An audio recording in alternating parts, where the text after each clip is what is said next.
Pues como les decíamos, nos acompaña en el plato de la noche Teresa Peramato, nueva fiscal o fiscala general del Estado. Muy buenas noches, bienvenida. Buenas noches. Lleva 3 meses en el cargo, menos un día. Un poquito menos. Tomó posesión el 10 de diciembre. El 11 de diciembre. El 11 de diciembre, o sea, vale, prácticamente. Más o menos. ¿Le ha dado tiempo, con todo lo que tiene por delante y de lo que vamos a hablar ahora, a estar pendiente, imagino que sí, de lo que pasa en el mundo?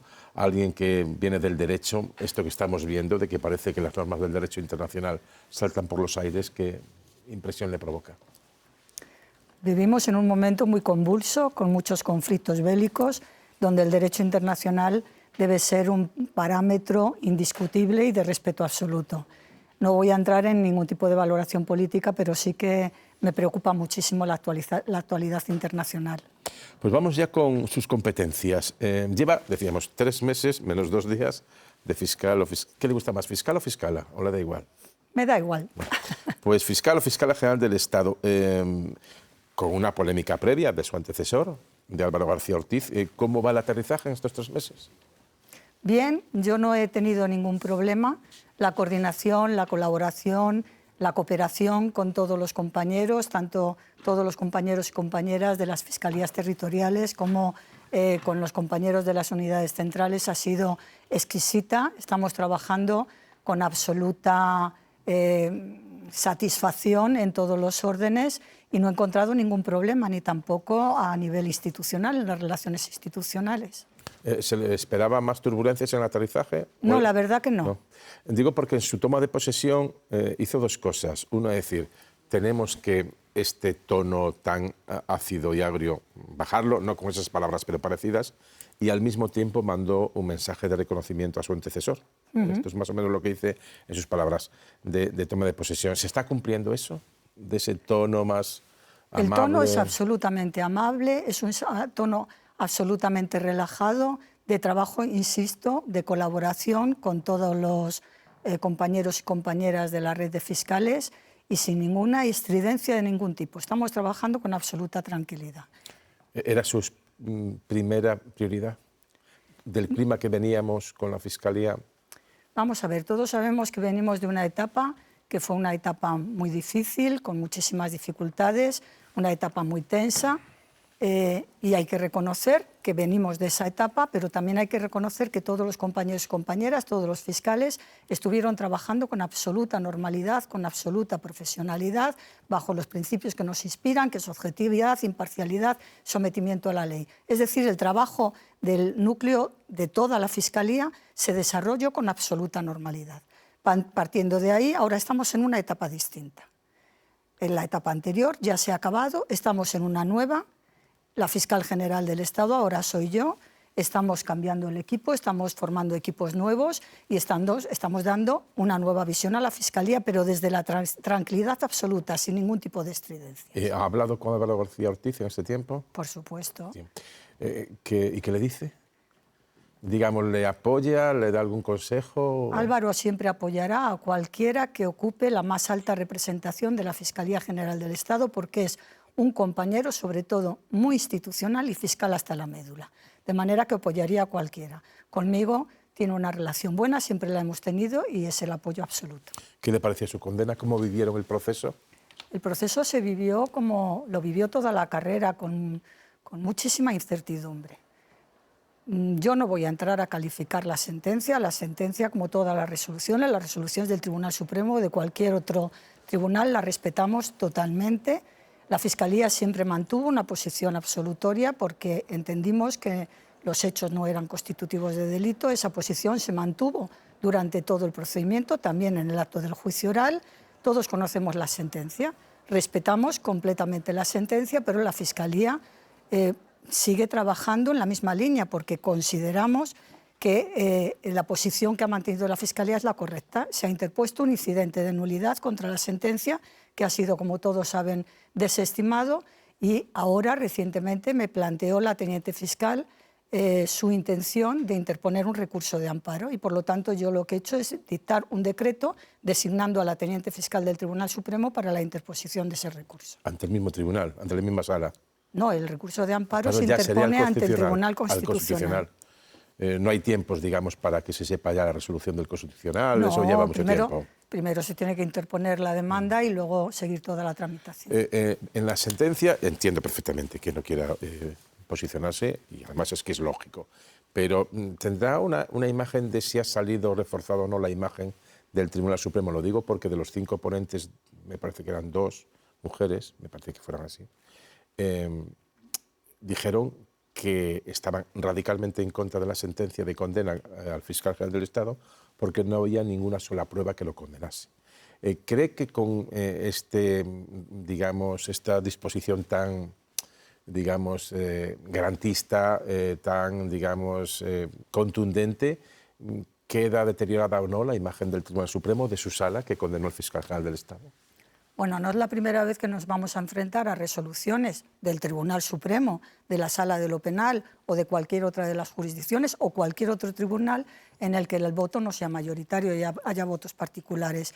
Y eso no pone en entredicho tampoco el ejercicio de las funciones judiciales.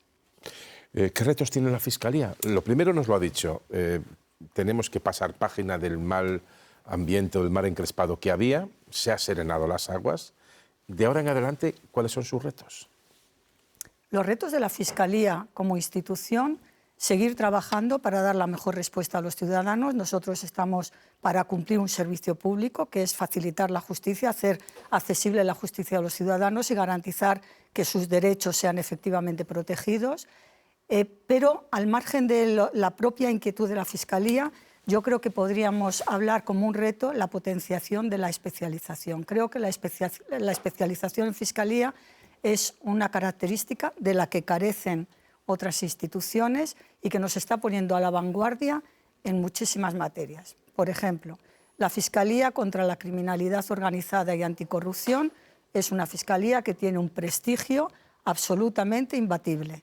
Pero no solamente las fiscalías especiales, también está la Fiscalía de la Audiencia Nacional, la Fiscalía del Tribunal de Cuentas, también tenemos las unidades coordinadoras de materias especializadas. Tenemos 13, empezamos con la violencia de género. Ustedes saben que yo he trabajado la mayor parte de mi carrera en violencia de género, pero hay otras 12 especialidades que trabajan en materias muy concretas, los delitos de odio, los delitos de trata de personas, los derechos de los extranjeros y extranjeras, la seguridad vial, la seguridad y higiene en el trabajo. Son 13 especialidades que pretenden llegar a la ciudadanía con una respuesta muy formada, muy especializada para garantizar todos esos derechos. Yo creo que eso tenemos que potenciarlo. Y luego tenemos que prepararnos también de cara a ese modelo de procesal penal que venimos reclamando desde hace tantísimo tiempo la Fiscalía. Ese modelo procesal penal que nos dé a nosotros la investigación, que es el sistema natural. Somos una rara avis a nivel mundial, no solamente en el contexto europeo, también en el contexto mundial. Somos el único sistema procesal en el que sigue el fiscal, llevando el juez de instrucción, llevando la investigación penal. Tiene que darse la investigación a los fiscales, los jueces que juzguen y ejecuten lo juzgado, que es lo que dice la Constitución, y que se instituyan como jueces de garantía para adoptar aquellas medidas que supongan una injerencia, una limitación o restricción de los derechos fundamentales. Ese es el sistema natural al que nosotros queremos ir y, por lo tanto, tenemos que ir preparándonos toda la Fiscalía en esa línea. Hay un proyecto, es la primera vez que está en tramitación legislativa. Si me van a preguntar si confío en que vaya a salir en esta legislatura, creo que es muy difícil, pero es la primera vez que nos encontramos en un proyecto de modelo procesal novedoso y que además creemos que es el que debe ser, el que debería haber sido siempre, que está en un trámite legislativo y que posiblemente pueda continuar aun cuando sean otras legislaturas hacia Es adelante. una de las reformas en las que está embarcado el ministro de Justicia, Félix Bolaños, la reforma del Poder Judicial y la reforma, digamos, la ley de enjuiciamiento criminal, que afectaría en este caso a la Fiscalía. Dice que es el único caso en Europa. Creo que en este sentido, en España procede todo de una ley de finales del 19. Estamos hablando ya cambiaron mucho los delitos, los tipos de delitos. Sería que en vez del juez de instructor, que actualmente es el que instruye, sea un fiscal y que luego juzgue un juez. ¿Cree que esto que se ha expuesto ya ¿puede provocar recelos o rechazo por parte de la magistratura, de los magistrados, de los jueces, por ejemplo, que ahora son jueces instructores? No debería. Le voy a decir por qué. Porque la autonomía del Ministerio Fiscal está garantizada. Una de las polémicas siempre es que el fiscal es dependiente. Miren, no es dependiente. Al fiscal general, a la fiscal general del Estado, la nombra el rey a propuesta del gobierno, pero una vez que se hace el nombramiento, el gobierno no la puede cesar. Solamente puede cesarla si incurren incompatibilidades, si está enferma o en situación de discapacidad, cuando cesa el gobierno, obviamente, o a petición propia. Pero no puede cesarla porque no le guste cómo está llevando a cabo la dirección de la institución. De manera que tenemos absoluta autonomía.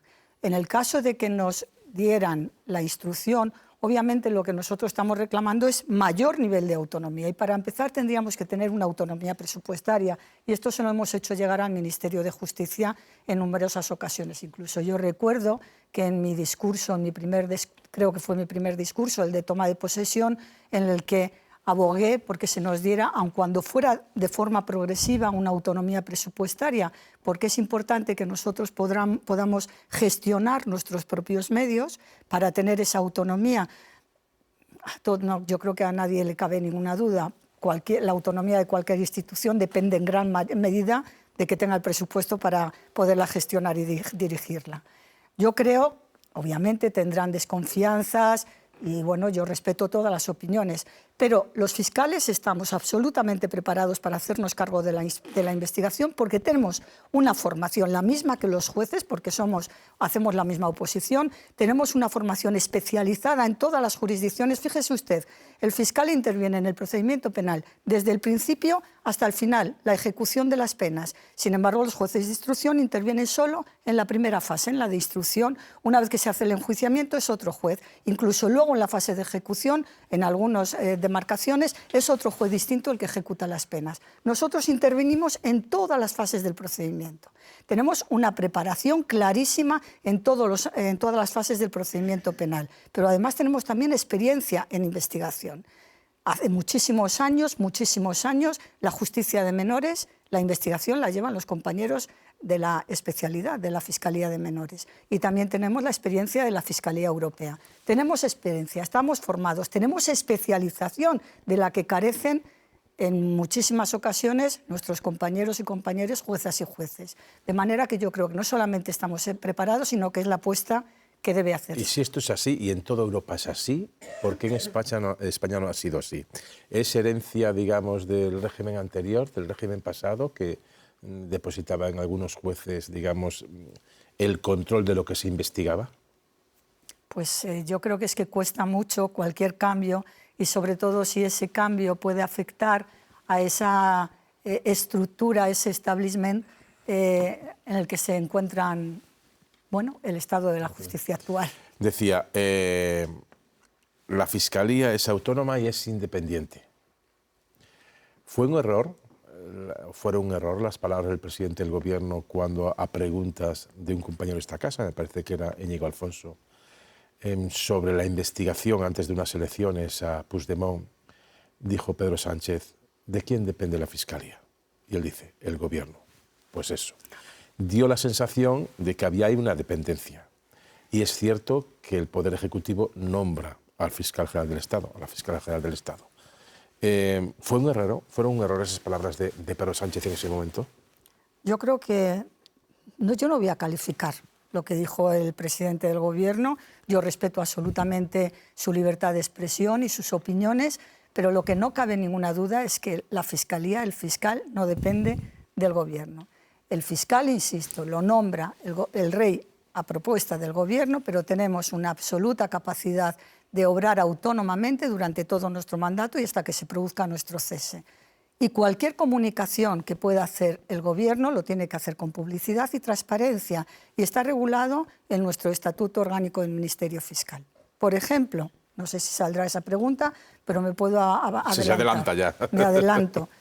Hace muy poco el Gobierno remitió a la Fiscal General, a mí, a la Fiscalía General, una comunicación pidiendo una determinada actividad en relación a los delitos de pornografía infantil a través de la inteligencia artificial para ver si pudiéramos detectar algún tipo de responsabilidad de las grandes plataformas.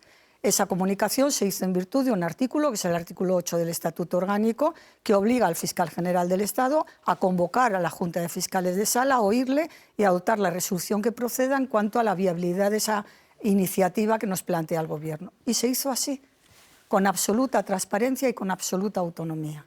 Se oyó a la Junta íntegramente consideró que se tenía que abrir esa iniciativa de investigación.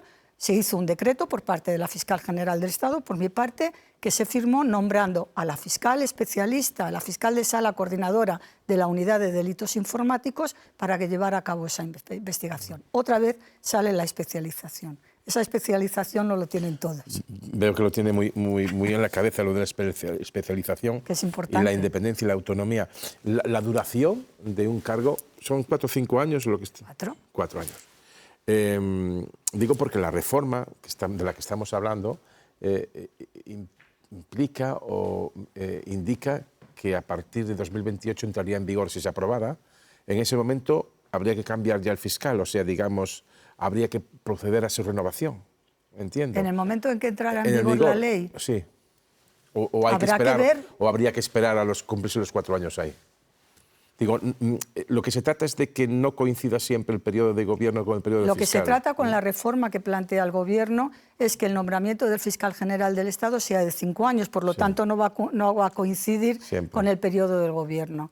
Pero claro, a lo que usted me pregunta, habrá que ver cómo se regula efectivamente y si hay alguna disposición transitoria que regule la transición a la que usted se refiere y valga la redundancia. Es una institución tan jerarquizada como se dice la Fiscalía. Pero la jerarquía no se debe interpretar como autoridad y mando. La jerarquía tiene una finalidad que es esencial en la Fiscalía, que es la unidad de actuación. Precisamente a través de esa jerarquía, esa línea jerárquica que existe entre los fiscales, lo que se pretende es que todos los fiscales, todos los y las fiscales de la carrera, actúen de acuerdo a ese criterio unificado que se hace a través de diferentes instrumentos y que para conseguir su aplicación existe esa dependencia jerárquica, pero la dependencia jerárquica tiene por finalidad precisamente conseguir esa unidad de actuación. Decía que es una rareza absoluta el sistema español donde instruyen los jueces y no los fiscales. En España lo nombra el rey a propuesta del gobierno, es decir, el gobierno tiene que decidir quién es el fiscal o la fiscala general del Estado. ¿En toda Europa es también así? ¿Son los gobiernos los que nombran o los que proponen al jefe de Estado, el fiscal o la fiscala? Es más, en muchos de los países de nuestro entorno, no me he preparado esa pregunta y no me atrevo pues debería haberla preparado. No me atrevo a dar ordenamientos en concreto. Pero los nombra el ministro de Justicia y los puede cesar el ministro de Justicia, cosa que no ocurre en España. A nosotros nos nombra el rey a propuesta del gobierno, pero no nos puede cesar. De manera que tenemos un nivel de independencia y de autonomía mayor que muchos de los estados de nuestro entorno. ¿Cree que es mejor que se nombre así, de esta forma, o hubiera sido mejor otra fórmula, pues no sé, mixta, como son, por ejemplo, el Consejo General del Poder Judicial, que proponen, que se decide en el Legislativo? Pero no es tanto lo que yo opino. Ese es un debate que está sobre la mesa. Bueno, pues se lleve a una legislación, a una reforma, pero fíjense, el nombramiento del fiscal está previsto en el artículo 124 de la Constitución, de manera que tendría que reformarse la Constitución. Sí. Obviamente, parece difícil en los tiempos que corren que eso pase. Si se piensa que es mejor otro sistema de nombramiento, debátase y hágase la reforma oportuna. Una queja habitual, la lentitud de la justicia, y es una queja con muchísimo fundamento. ¿Tiene algo que ver? Hay que dotar medios, usted decía, tienen que dejarnos ser, digamos, suficientes económicamente para hacer nuestro trabajo. ¿Cómo se mejora? ¿La Fiscalía también puede mejorar los tiempos en la Administración de la Justicia cuando califica, aunque instruye al juez de momento? Si ustedes van a instruirse, ¿acelerarían los tiempos, por ejemplo? Bueno, eso requeriría seguramente de un estudio de campo para poder asegurar con tanta severidad o con tanta contundencia que si lleváramos nosotros la investigación se aceleraría la tramitación procesal. Yo entiendo que sí sería muy probable que esa disminución de las dilaciones se produjera de llevar a cabo nosotros la investigación de los delitos. Pero, insisto, no tenemos tampoco una base estadística para poderlo decir. La Fiscalía sí tiene un papel importante para, digamos, impulsar los procedimientos y ahí tenemos que estar. Vamos a lo de siempre. Siempre tenemos escasez de medios. Los jueces, los juzgados, los órganos, los tribunales tienen una sobrecarga de trabajo enorme. Los fiscales también somos pocos ahora, y tenemos que decirlo aquí. Hay una iniciativa por parte del Ministerio de Justicia muy importante, ha publicado ya que va a crear 500 plazas de fiscales y estamos trabajando para que también nos dé un incremento de plantilla a la Fiscalía, que ya veremos en qué cuotas lo conseguimos. Evidentemente tenemos carencias importantes y si no hay medios es muy difícil que la justicia siga un ritmo normal o un ritmo adecuado. Dos cosas y dos dudas, y le preguntan también los miembros de la mesa, como es habitual en este espacio. Primero, hablaba de especialización. Uno de los delitos, si muchos delitos son realmente ya que nos zarandean a todos, cuando estamos escuchando repetidamente este inicio de juicio, este inicio de año ha sido brutal en la violencia contra las mujeres. En la violencia contra las mujeres y la violencia vicaria, que es hacer daño a las mujeres en sus hijos. Ha habido casos monstruosos en las últimas semanas. ¿Cómo se puede enfocar desde la Fiscalía, si ustedes instruyen? Habla usted de la especialización que pueden, por ejemplo, carecer algunos jueces. Y sobre todo, si ya, no solo como fiscala, sino como mujer, ha reflexionado de por qué este fenómeno y por qué estamos asistiendo a este feminicidio tan brutal sobre las mujeres y sobre los asesinatos sobre sus hijos para hacer daño. ¿Ha reflexionado por qué estamos llegando a esta situación? ¿O por qué hemos llegado a esta situación? En relación a la última parte de la pregunta, estamos ante una violencia que es estructural, que está enraigada en el patriarcado. Esas relaciones de poder desigual, de discriminación sobre la mujer, son las que generan la violencia sobre la mujer y en concreto la violencia en el ámbito de la pareja o expareja. En relación a las desgraciadas cifras que venimos soportando, creo que son 1.358 mujeres asesinadas desde el año 2003, 67 niños y niñas asesinadas en contextos de violencia de género desde el año 2013, que es cuando se computan. Este año 10 mujeres han sido asesinadas por sus parejas o exparejas, 2 niños asesinados en ese contexto. Evidentemente nos tienen que hacer reaccionar para poder adoptar medidas que sean más contundentes. Usted me está planteando si nosotros llevamos la investigación, si fuera más eficaz la respuesta contra la violencia de género. La Fiscalía está ya ahora mismo, desde hace mucho tiempo, actuando con contundencia contra la violencia sobre la mujer. Fíjese usted que la Fiscalía tiene especialización desde el año 2005, que es cuando entró en funcionamiento la parte penal de la Ley Integral contra la Violencia de Género, cuando era fiscal de sala Soledad Cazorla, a la que tantos recordamos continuamente. Desde ese momento hubo una inquietud absoluta por poder articular desde la Fiscalía, llevar a los juzgados peticiones fundamentadas para proteger más y mejor a las mujeres, pero también a sus niños y niñas, porque los hijos e hijas menores de edad de las víctimas de violencia de género son también víctimas.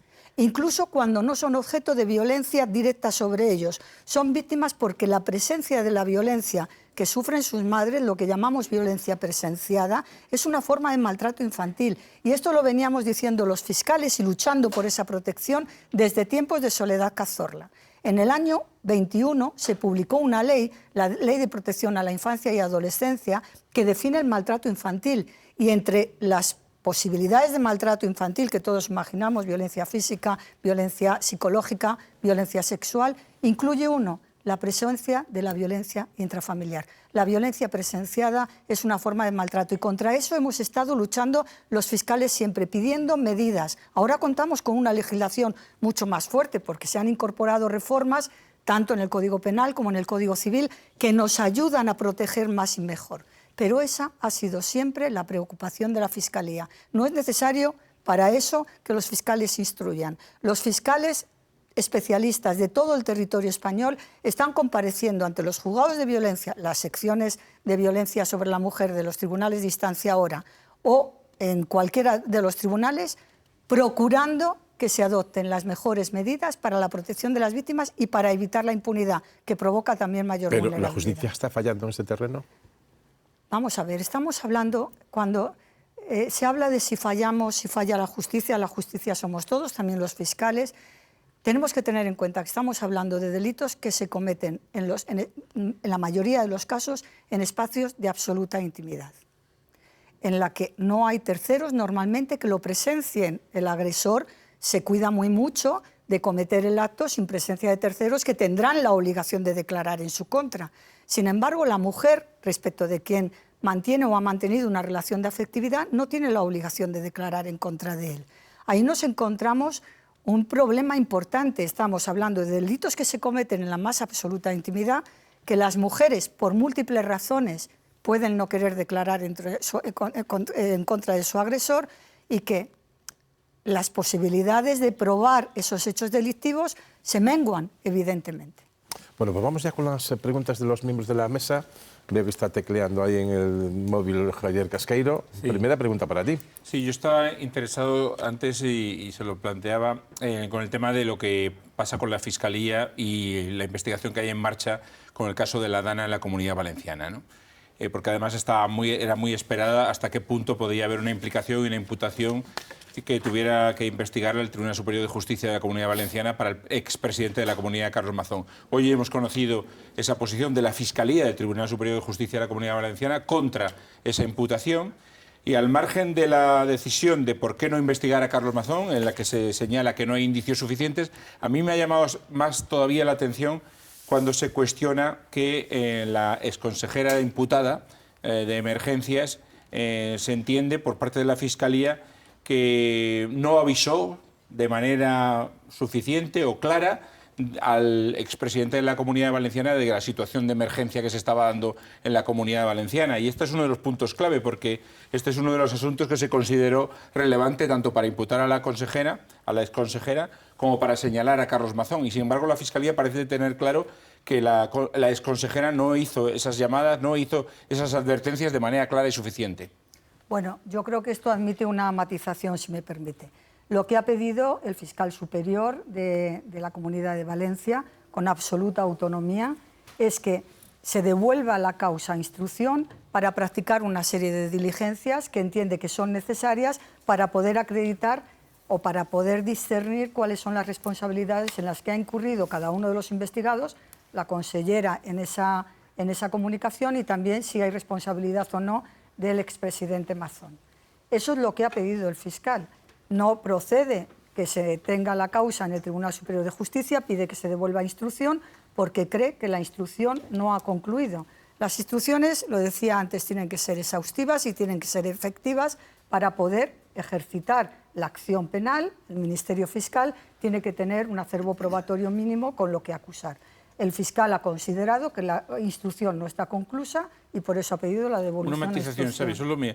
¿Ha concluido que no está, conclusa o ha concluido que no hay indicios para señalar esa situación? No, a lo mejor la redacción del informe da lugar a dudas. Lo que ha concluido es, en este momento no podemos realizar esa imputación porque faltan diligencias de instrucción que habían sido acordadas que no han sido practicadas. Y lo que ha pedido es que se practiquen esas diligencias. Pablo.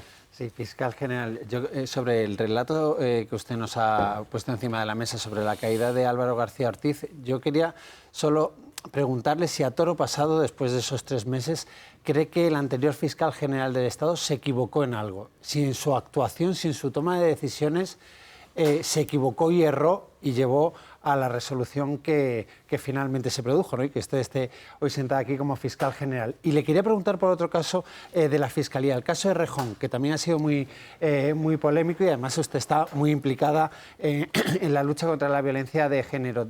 Hay un sector feminista que dice que se ignoró la doctrina del Supremo y una propia circular de la Fiscalía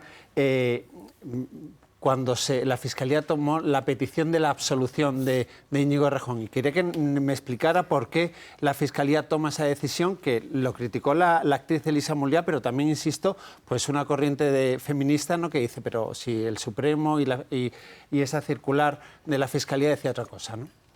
Bueno, primera pregunta. yo no me puedo poner en la piel del señor Ortiz, de don Álvaro García Ortiz, en cuanto a si se equivocó o no equivocó, las razones por las que tomó sus propias decisiones. Yo no voy a hacer valoraciones de tipo personal, el procedimiento está ahí, ha terminado como ha terminado y ya he dicho cuál es la posición de la Fiscalía al respecto. No puedo hacer ese tipo de valoraciones. Buscaba yo ahí no, lo siento. A la segunda. ¿Y lo otro? Lo otro, vamos a ver. Les hablaba antes de la violencia de género. Son delitos que se cometen normalmente en la más absoluta intimidad. ¿Qué pasa con la violencia sexual? Nos pasa lo mismo. Generalmente se cuenta únicamente con la declaración de la denunciante frente a la declaración del denunciado. ¿Qué ha ocurrido en ese caso? El fiscal ha pedido, ojo, para que entiendan la tramitación, el fiscal pidió que se transformara el procedimiento que estaba en lo que se llaman diligencias previas, que es la fase de investigación, en procedimiento abreviado. El juez acordó la transformación en procedimiento abreviado. El siguiente paso, procesalmente, es que el juez le da traslado a las partes acusadoras, acusación pública, acusación particular y popular si la hay, para que formulen sus escritos de acusación o hagan la petición de sobreseimiento provisional. Y el fiscal entendió que aun cuando, y creo que lo dice literalmente, aun cuando no pone en cuestión la credibilidad de la víctima, no encuentra elementos de corroboración periférica en los que apoyarse para formular un escrito de acusación. Pero ojo, dice en todo caso que no pone en duda la credibilidad de la víctima. La representación procesal de la señora Muliá sí presentó un escrito de acusación y no sé si la acusación popular me parece que también, efectivamente. ¿Cuál es el siguiente paso? Un señalamiento de juicio oral y el fiscal va a tener que ir al acto del juicio oral. En el acto de juicio oral se va a desarrollar toda la prueba y si a la vista de la prueba practicada el fiscal entendiera que efectivamente hay indicios de que el delito se ha cometido, puede cambiar su posición y formular acusación contra el señor Errejón. No están cerradas las puertas, primer punto. Y segundo punto, estamos hablando de delitos que se cometen en la más absoluta intimidad.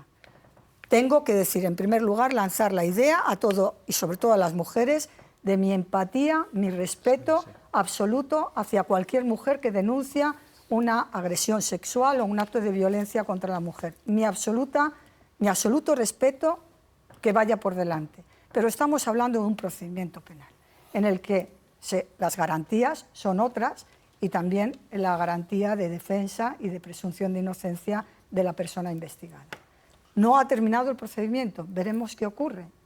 Y con lo que se desarrolle en el acto del juicio oral, el fiscal tomará su decisión. Vamos mal de tiempo, os pido preguntas breves. Buenas noches, fiscal. Yo quería volver sobre las cifras absolutamente insoportables de violencia machista. Usted ha situado que son delitos en un entorno privado, de intimidad, y que muchas mujeres luego no denuncian, pero de las 10 asesinadas hasta ahora, 6 habían planteado una denuncia. ¿Y no está fallando el sistema? ¿No se está desprotegiendo a mujeres que dan el paso, que son valientes, que van a denunciar muchas veces entendiendo que por algunos mensajes que también manda la justicia se está desincentivando esa denuncia? ¿Estamos lanzando con esto un mensaje de que no se las protege suficientemente? ¿En qué está fallando el sistema? Yo entiendo perfectamente la desazón y la decepción que pueden sufrir las víctimas en situaciones así. Vamos a ver. Las víctimas, aun cuando declaren, es que es muy difícil expresarlo. A ver si soy capaz de expresarlo sin incurrir en ningún despropósito. Las víctimas de violencia de género son víctimas muy vulnerables, muy vulnerables. Cuando se inicia un procedimiento penal con la denuncia de una víctima, generalmente se trabaja todo en la guardia, en la inmediatez, sin darle la posibilidad a las víctimas ni siquiera de madurar absolutamente ni de recapacitar sobre aquello que ha sido objeto de la denuncia y cómo pueden expresarse.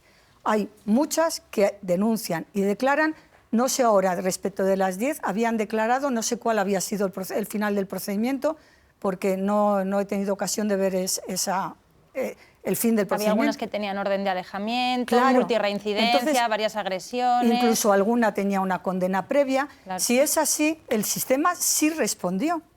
Se acordaron órdenes de protección. Las han asesinado. Sí, pero claro. O sea, las que no denuncian, yo entiendo que no se pueda poner un policía a cada mujer, pero las que han denunciado... ¿Se les puede poner una policía a cada mujer? Se acuerdan órdenes de protección. El paso previo normalmente con las denuncias de las víctimas de violencia de género es acordar la orden de protección y mantenerlas protegidas hasta llegar al enjuiciamiento y, en su caso, a la sentencia condenatoria. Usted me plantea, ¿podíamos poner una escolta, un policía detrás de cada mujer víctima? ¿Sabe cuántas mujeres denunciaron el año pasado? 200.000. El año anterior, 199.000. Pero algo falla. Si no tenemos... O sea, no hay una... Tampoco tenemos una varita mágica, ni podemos estar... Tenemos los medios que tenemos y fíjese, me está diciendo que se pusieron en marcha. Última pregunta. Fiscal, la coartada favorita de los negacionistas de la violencia de género es el tema de las denuncias falsas. Yo quería saber qué datos manejan en la Fiscalía que puedan desmentir de forma contundente esta coartada de las denuncias falsas. Se publican todos los años en la memoria de la Fiscalía General del Estado. En el capítulo de violencia sobre la mujer se publican esos datos. Esos datos se vienen analizando desde el año 2009 y les voy a decir cómo se hace. Se le pide a todos los fiscales delegados que nos den traslado, que nos pongan en conocimiento los procedimientos que se incoan contra las mujeres que denunciaron por presunta denuncia falsa e incluso por falso testimonio. Que, ojo, el falso testimonio a quien perjudica más es a la propia víctima, porque si después de denunciar miente es para proteger a su agresor. En relación a las denuncias falsas, los compañeros nos dicen, tantos procedimientos se han incoado y nosotros contamos los procedimientos de los que tenemos conocimiento por la información que nos trasladan los fiscales del territorio, tanto los que se han incoado, los que están en trámite, los que se archivan, porque son muchos los que se archivan, y los que terminan en sentencia condenatoria. Y cogiendo esos datos, sumándolos después de tantos años, alcanzamos un porcentaje de denuncias falsas, que teniendo en cuenta las condenas y los que están en trámite, que pueden ser absolutorias, no alcanzaría el 0,01% del total de las denuncias. Ya sé que el argumento contrario es, pero se sobreseen muchos. Sí, pero el sobreseimiento no quiere decir que hayan mentido las víctimas. Claro. El sobreseimiento quiere decir que no hemos sido capaces de tener pruebas para tirar para adelante. Claro. Pues aquí lo dejamos. Teresa Peramato, Fiscala General del Estado. Muchísimas gracias por estar aquí y muchísimas gracias por conceder su primera entrevista en la Radio Televisión Pública, en la televisión de todos. Muchísimas gracias y muy buenas noches. Gracias. Bueno, pues hasta aquí el primer tramo de la noche. La portada en 5 segundos tan solo comenzamos ya a analizar la actualidad de este lunes 9 de marzo.